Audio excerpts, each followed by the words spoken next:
Yeah, what's happening? You Can't Play Boxing podcast, episode 46. Yo, man, number one, I want to thank everybody for listening, you know what I'm saying? Before we get into everything, let's get out the house cleaning out the way. Of course, you can catch us on all the podcast platforms. You got Apple Podcasts, you got Google Podcasts, you got Spotify, anywhere that you listen to podcasts, you can catch You Can't Play Boxing. So, also website, can'tplayboxing.com, YouTube, You Can't Play Boxing, Twitter. So, this episode is really not going to be a lot about boxing. We're going to talk about boxing a little bit in the last segment for a short little segment. But this episode is going to be about DMX for the most part, As you probably know, DMX passed away last week. So what we want to do, man, we want to first off the show, give it a moment of silence.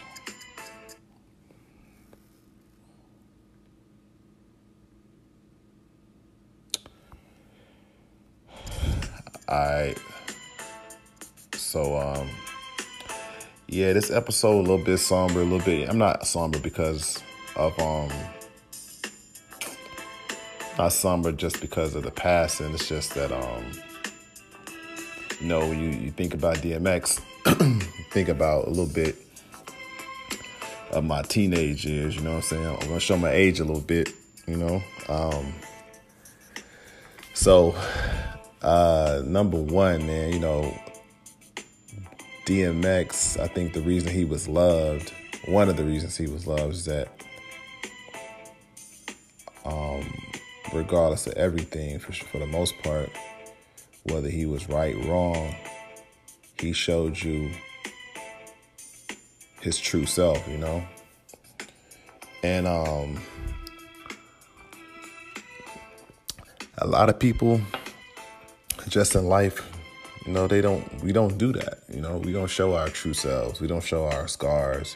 We don't show what's wrong with us, what's fucked up with us. We try to put on the face, and like I said, whether he was right or wrong in those time periods, we didn't have to wonder who he was. You know what I'm saying? We didn't have to wonder what he's really about. We saw it. And the ability to kind of see somebody, especially a celebrity, the ability to kind of know a celebrity through all their faults, you know what I'm saying, and their triumphs. You don't really get that, especially back then, especially, you might get that a little bit more in social media era these days. But back then, you didn't really get a lot of that shit. You saw exactly what they wanted you to see. And yeah, I apologize for this show. I'm recording it very late, recording it like a little before midnight, you know what I'm saying? So if I sound a little somber, it's because I had a long day, but I'm going to get this podcast out, you know what I'm saying? So I think with DMX, bro, it was something where, we didn't get the ability to kind of see our rapper souls too much. The only person who kind of showed that to us a little bit was Pac a little bit, and that's what I want to rewind to a little bit too. When DMX came in the game, as far as when he burst on the scene, you know what I'm saying? Because he'd been rapping before then. It was 98. So the year before, we just lost Big. 6 months before that, we lost Pop. And the transition from Big and Pac to DMX, man. In between time, you had Puffy, Diddy, as he's known right now. Where you saw, a lot of happy, a lot of A lot of shiny suits, a lot of loud stuff, bright colors. And to be truthful, us as a hip hop community, bruh, and this is not a new idea I'm coming up with. I mean, this has been shared out there. But if you look back, man, we really didn't have a lot of time to mourn. So we was still kind of feeling angry. And, Diddy had the shiny suit thing, and it worked, We needed that a little bit.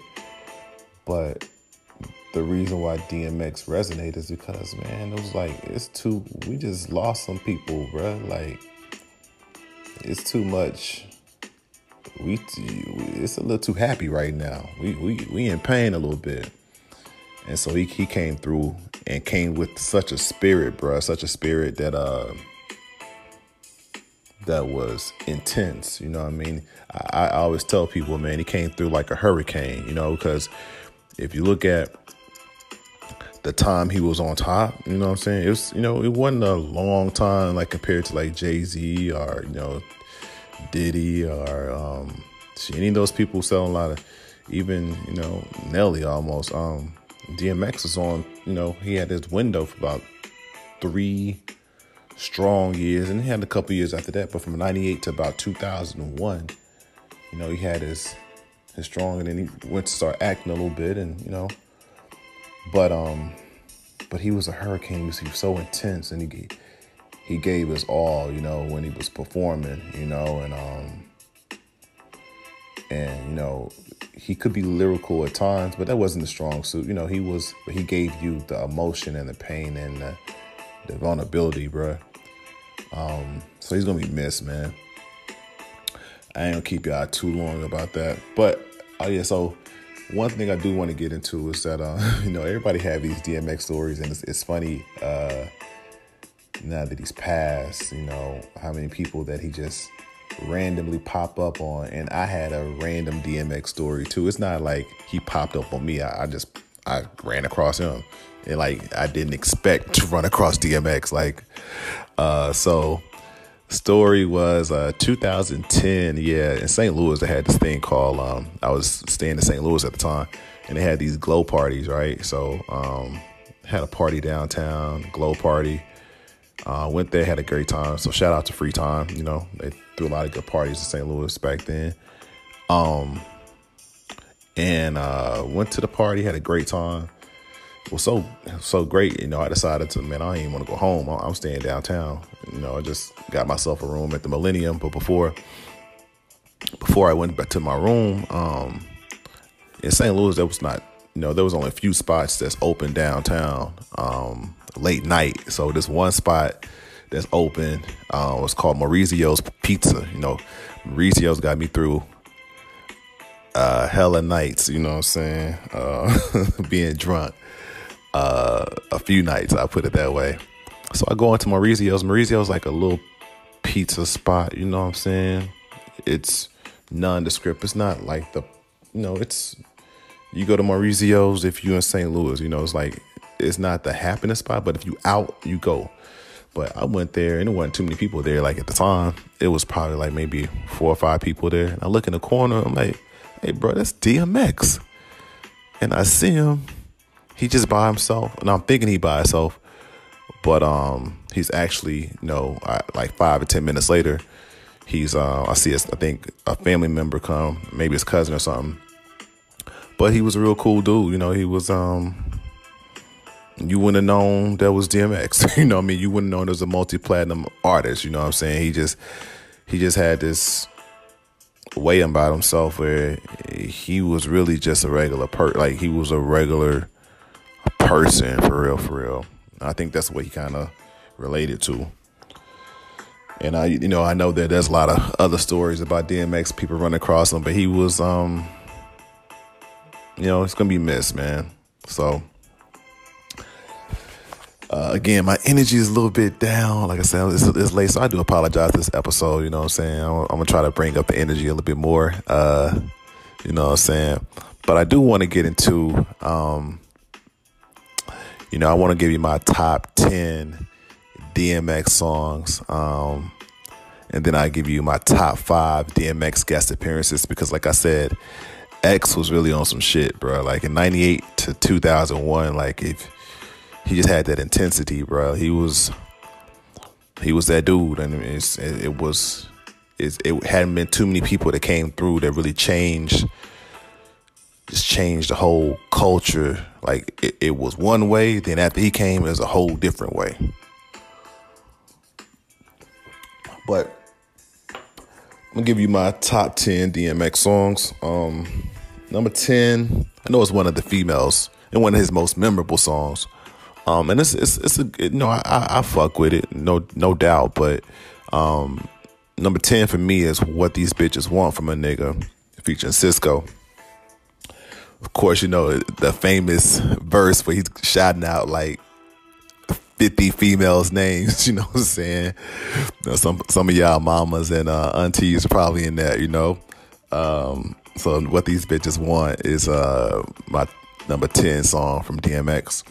Number 9 is a song that was after his initial run, and it was one of his better songs, like post 2001 to me, and that's Who We Be. A lot of people's like he wasn't really talking about nothing, but again, X can kind of go off the intensity, and it was a hard beat, and it really had a vibe with that song. I think it's on the Grand Champion album, so check that out if you haven't heard it. Number 8 is We Don't Give a Fuck. It's off the Flesh of the Flesh, Blood of the Blood album, featuring Jadakiss, and yeah, that's one of them. That was one of my ones back in high school for sure. Number 7, it's off the Rough Riders Volume 1. Matter of fact, it's the last song on the album, and it's called Some X Shit. And it's a funny story, man. Back in high school, bro, my dude RP, he loved this song, man. We used to be in my red Lumina, man, and on the song, DMX was barking. My man RP would be out the window barking, or I'm like bending corners, you know what I'm saying? So that's I think for sentimental reasons, that's going to always be one of my favorite DMX songs, because just the energy, and then also I associate that with my high school years. So number 7 is Some X Shit, off the Rough Riders Volume 1. Number 6 is another song that a lot of women love. Probably his first crossover one, because his first single on It's Dark and As Hell Is Hot was Get At Me Dog, which is strictly aggressive. It was not female friendly. But my number 6 song is How's It Going Down. It was definitely the song that a lot of the women, or girls at that time, they kind of saw themselves, relating to. So, they definitely felt that song. And it's if you ask most women, what's their favorite DMX song, it's this usually in its top 2 is this song. You know what I'm saying?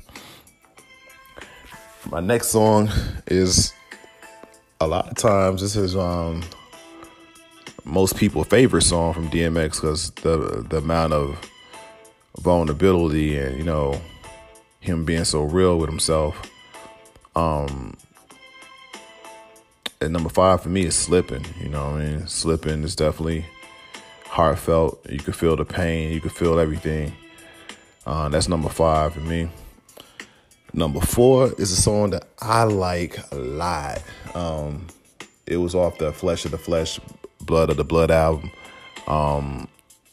It features Mary J. Blige. It's Coming From. I love the song. He really kind of got deep in that too, and then Mary killed the hook, you know what I'm saying? And the beat was knocking. So that's one of my favorite DMX songs for sure. And number 3, we just talked about it. First single off the album, really kind of set the tone for what he was bringing. And that's Get At Me Dog, you know what I'm saying? First song off the It's Dark and Hell Is Hot album, as far as first single.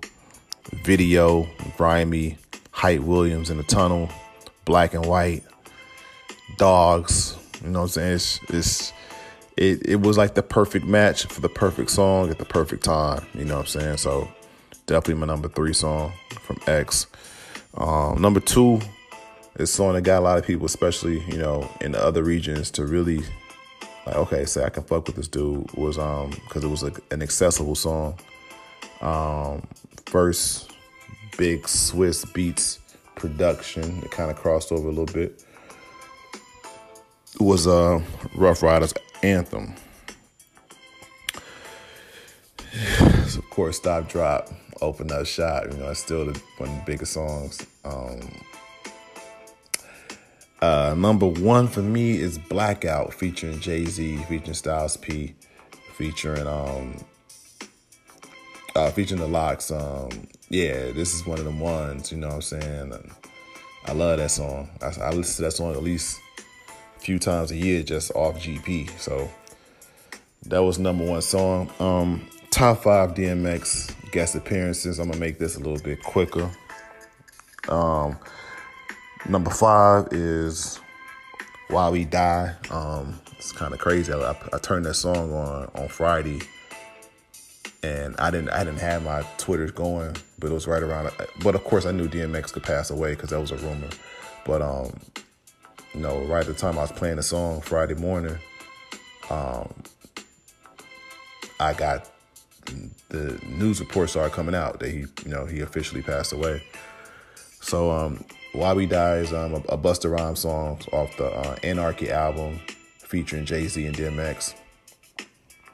Played the song a lot back in 2000, so it's one of my, for sentimental reasons. And it'd be kind of harder it's crazy. Number 4 is a song by Mary, Mary J. Blige featuring DMX and Nas, Sincerity. X kicks it off, and he really does his thing. Number 3 is a song that was probably, I played this song so much in '98. It was definitely one of the ones I wore out. Jay-Z featuring DMX, Money Cash Hoes. DMX, my dog Spike. Jigga, my nigga. Rhyme all night. You know what I'm saying? He set the tone on some of those guest appearances, especially in '98, bro. He just made his presence felt. You know what I'm saying? You couldn't do nothing but feel it. So he kind of stole the show on that one. Number 2, again, another song he made his presence felt. 4, 3, 2, 1. LL Cool J featuring Redman, Method Man, and DMX. And number 1 is the song you hear in the background, man. Another song he made his presence felt. He barked on this track and just took it over. It's already dope. But Money, Power, Respect, the Lox featuring Lil' Kim and DMX. So what we're going to do, y'all, we're going to take a quick little break. We're going to come back. We got a small little boxing segment. It's not that much that went down, but we did have a couple fights yesterday. So we're going to talk about those. So just bear with me for a second. Listen to this quick commercial break. Be right back.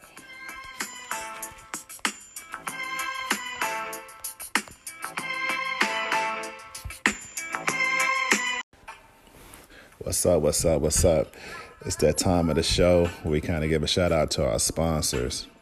The sponsor today is Anchor. Anchor is everything you need to create your own podcast. You can use Anchor to distribute your show. They'll kind of get it out for you. And all you have to do is do it from your cell phone or your microphone, however you want to do it. But if you want to get your voice out there, if you want to talk to the people, there's no better place to do it than Anchor. So download the app, Anchor, or go to their website, anchor.com. It'll distribute your podcast on all platforms. So again, Anchor. Hey, what's happening? You Can't Play Boxing podcast. We back with the final segment for this week. You know what I'm saying? Had a little bit of boxing news and the boxing card last night. So on ESPN or ESPN Plus, we had Joe Smith Jr., light heavyweight. He's facing tough Russian, bro, and Joe Smith, he pulled it out, but he's a top-ranked fighter, so it was a tough fight. I think, me personally, I think the Russian Vlasov, I would have gave him the fight. So I think, he got every right to feel a little salty because I think he pulled it out. But it was a close fight, so I'm not going to harp on it. But Joe Smith, he's known for beating like Bernard Hopkins, you know what I'm saying? In one of Bernard Hopkins' latter fights. I think that was a fight they knocked him out the ring, And Joe Smith becomes a world title holder. Supposedly, he's going to end up fighting Artur Beterbiev. I think that's again, I respect every fighter, because they put in the hard work. But I think Beterbiev fight, that's some tough meat to chew right there. You know what I'm saying? Beterbiev is solid, defense tight, amateur skills with power. He's a tough out for anybody in 175. So I think Joe Smith would be no different, but I would pick Beterbiev by stoppage for sure. But shout out to Joe Smith winning his first title. Put in a lot of years and came through. We'll see how long he holds it. But shout out to him for sure. And then we're gonna on the undercard you had a couple fights. That Nigerian heavyweight prospect, I know he signed with Top Rank recently. He needs to tighten up a little bit, but I think he signed with Jay Prince also. But that was an interesting fight. And as far as news, we had, I think it's getting close to where Anthony Joshua and Tyson Fury, is seemingly about to sign and make a decision on this fight. We should get a venue and a date possibly by the next time we have a podcast. So supposedly this week they're going to decide that. So it'll be interesting. Like I said before, I would rather Tyson Fury finish his business with Deontay Wilder. But hey, it's boxing business. It's about money. And, this is a fight people want to see. So looks like we're close to it. It should be maybe the next 3 months is what they're talking about. So we'll see. Again, I'm going to wrap it up now. I'm recording this a little bit later, but I do want to appreciate. I want to send a shout out to everybody for fucking with the podcast or listening to it. The listenership is growing. Season 3, we're going to do some more things.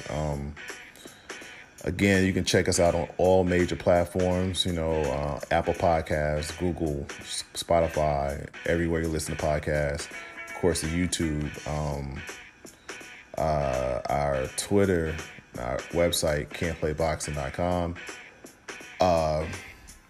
And remember to like, rate, subscribe, you know what I'm saying? Let those numbers jump up a little bit more.